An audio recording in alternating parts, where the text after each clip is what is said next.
François, vous êtes l'heureux gérant de cet endroit. Pouvez-vous nous situer géographiquement? Oui, bonjour, je suis ravi de vous accueillir à la Buvette des Croisettes dans la vallée de Joux. Nous sommes à l'entrée de la vallée de Joux du côté de la Suisse allemande, ça veut dire que nous sommes au bord de la route qui relie Lausanne au Pont. Un endroit magnifique au bord du lac de Joux. Comment vous est venue l'envie de gérer ce chalet d'alpage? Paysans au bio, notre famille vient de cette montagne louée à la commune de l'Abbé depuis bientôt 40 ans. Au début, nous avions ici seulement du bétail et un berger qui s'occupait de la montagne et de la surveillance. C'est mon papa qui, il y a 20 ans, a décidé d'ouvrir cette petite buvette d'alpage dans un endroit très idyllique pour y faire la raclette, des assiettes de viande séchée. Son idée était de complémenter son revenu avec un travail pendant la saison d'été. Après 7 ans, il nous a demandé de le remplacer. Mon épouse Roselyne et moi-même avons donc décidé de lui succéder. Nous avons pris le temps d'organiser notre buvette gentiment, année après année. Nous avons construit et conçu le projet qui est maintenant visible. Nous pouvons accueillir aujourd'hui plus de 150 personnes à l'abri. Combien de personnes travaillent ici avec vous? Nous avons 11 collaborateurs qui sont salariés pendant les 4 mois et demi que dure la saison. Nous ouvrons à la fin mai et nous terminons dès le 15 octobre parce que nous avons souci de la météo et de la neige qui pourrait tomber sur la montagne. Située à 1300 mètres d'altitude, il peut y avoir vite 50 cm de poudreuse et nous nous voyons contraints de mettre un terme à la saison. Nous avons vu en arrivant que vous aviez beaucoup d'animaux. Sont-ils tous à vous? Non, sur cette montagne, on séjournait 103 animaux cet été. Il y avait des races de toutes sortes. Plusieurs paysans nous confient leurs genisses pendant la saison d'été. Il y a des agriculteurs qui tressent du lait. Vous trouvez donc sur le site des Croisettes des genisses qui ont une vocation de vaches laitières. Par contre, il y a aussi des vaches mères et nourrices avec leurs veaux.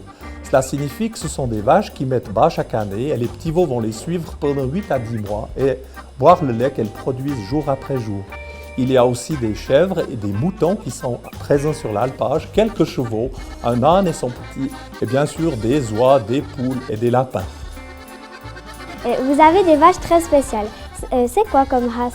Alors les vaches très spéciales qui vous plaisent, elles sont comme vous. Elles ont des très beaux cheveux qui leur descendent devant la frébousse et elles ont des très grandes cornes. C'est une vache assez particulière. Elle arrive d'Écosse, elle s'appelle la Highland. Cette vache a la particularité de n'a jamais avoir été transformée par les choix de l'homme. Ça veut dire qu'elle est comme elle était à son origine.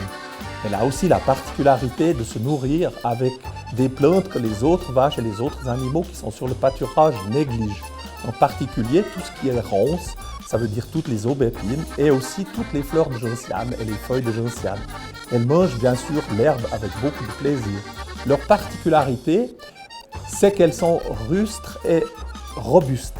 Elles peuvent supporter des climats difficiles et elles se plaisent bien sûr quand il pleut dans cette belle région. Je crois que vous cuisinez sa viande. Quelle est la différence avec la viande de bœuf? La particularité de la viande de Highland, c'est la durée jusqu'à ce que nous puissions abattre un veau, entre guillemets un bœuf. Il faut environ une année de plus pour que l'animal qui a été choisi pour être abattu soit élevé et amené à son poids optimum.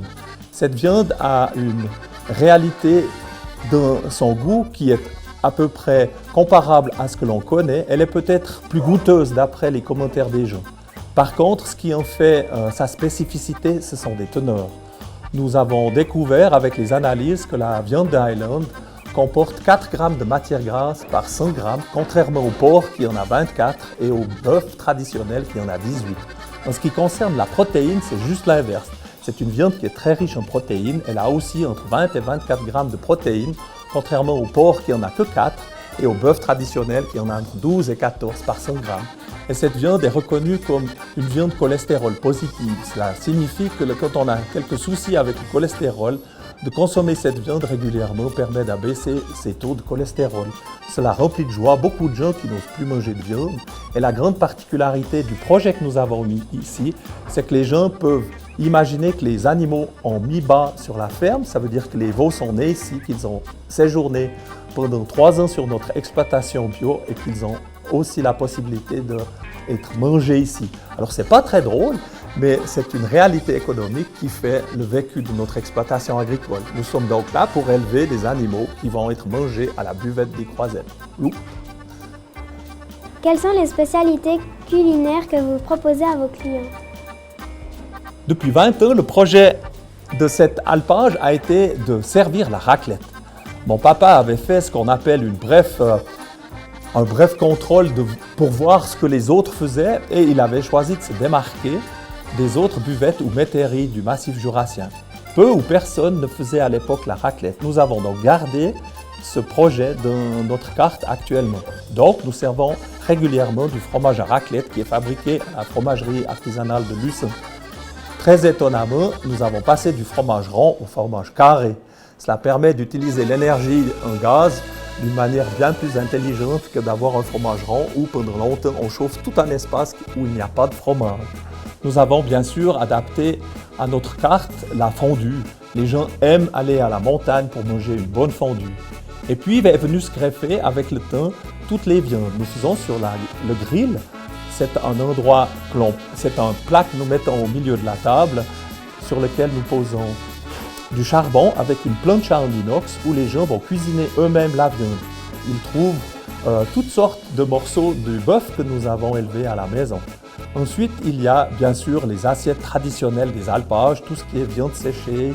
Et puis nous avons aussi la possibilité de servir du chèvre chaud avec une belle salade. Est-ce que l'on peut facilement trouver une table pour manger ou faut-il mieux réserver avant de venir? Alors, j'aime beaucoup le mythe des croisettes qui dit que c'est toujours plein. Alors ça, c'est pas vrai. Il y a souvent, bien sûr, beaucoup de place. Mais pour notre organisation à nous, il est préférable que les gens lancent un petit coup de fil s'ils veulent monter nous rendre visite. Ça nous permet déjà de leur garantir une place, qu'elle soit dehors ou dedans, suivant les conditions météo, et de les accueillir convenablement, puisque nous savons qu'ils vont nous rendre visite. Avant ou après avoir mangé à la buvette des Croisettes, qu'est-ce que les touristes peuvent faire dans la région? Sur la montagne des Croisettes, étonnamment, nous avons depuis chaque année organisé un petit parcours pour que les familles puissent se divertir. Cette année, nous avons choisi de faire un parcours didactique sur les oiseaux de la région. Nous avons donc créé sur une promenade d'une heure et demie dans la forêt, un parcours où les gens trouvent des questions posées aux arbres et des petits oiseaux fabriqués en tôle par des villages de l'Afrique du Centre avec nos vieilles voitures. Ils doivent découvrir l'oiseau dans l'arbre, ils doivent aussi découvrir de quel oiseau on parle, répondre aux questions et retrouver toutes ces réponses au chalet lorsqu'ils auront fini leur balade. Bien sûr, la vallée de Joux offre de nombreuses possibilités. Il y a déjà le lac qui est très accueillant. Quand il est suffisamment chaud, on peut se baigner sans problème. Après, il y a de nombreuses balades à pied. Nous sommes, nous, au bord d'une route très célèbre qui est la Grande Traversée du Jura, qui commence en Suisse allemande et qui s'arrête à Trélay. De nombreux touristes passent sac à dos régulièrement sur ce chemin pendant la belle saison. En hiver, il y a tellement de neige que tout est fermé. Vous fermerez votre établissement le 19 octobre prochain. Que deviennent vos animaux et vous, que faites-vous? Avec la descente de l'alpage, c'est déjà pour notre famille une organisation nouvelle. Nous sommes très impliqués sur le site des Croisettes, c'est beaucoup d'énergie qui est mise. Donc, il faut retrouver un calme normal et une activité agricole. Nous sommes paysans bio, nous exploitons un domaine de 50 hectares. Nous allons garder cet hiver 50 vaches. Il y a 40 petits veaux qui sont nés et plein de génisses et plein de bœufs qu'il faudra garder à la ferme. Cela signifie que l'organisation de la ferme pendant la saison d'été prépare le stockage du foin et pendant l'hiver redonne ce foin pour nourrir tous les animaux qui sont là. Les autres animaux qui appartiennent à d'autres agriculteurs vont rentrer dans leurs fermes respectives. Ça veut dire qu'on retrouve des genisses qui étaient là dans le canton de Fribourg et dans le canton de Vaud.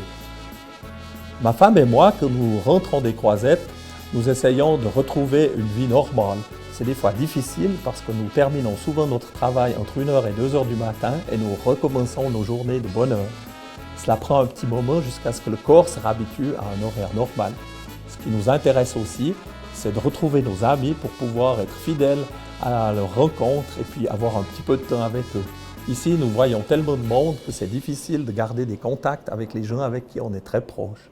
Et puis, on aimerait bien aussi prendre quelques jours de vacances. Cette année, nous avons imaginé faire un voyage dans la Suisse allemande pour retrouver les idées des autres qui pourraient être utilisables ici dans la décoration et le plaisir de cette buvette. Merci beaucoup, Monsieur Bernet, de nous avoir reçus et à très bientôt.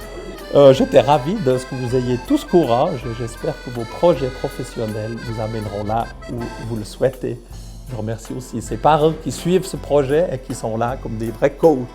C'est un bel exemple.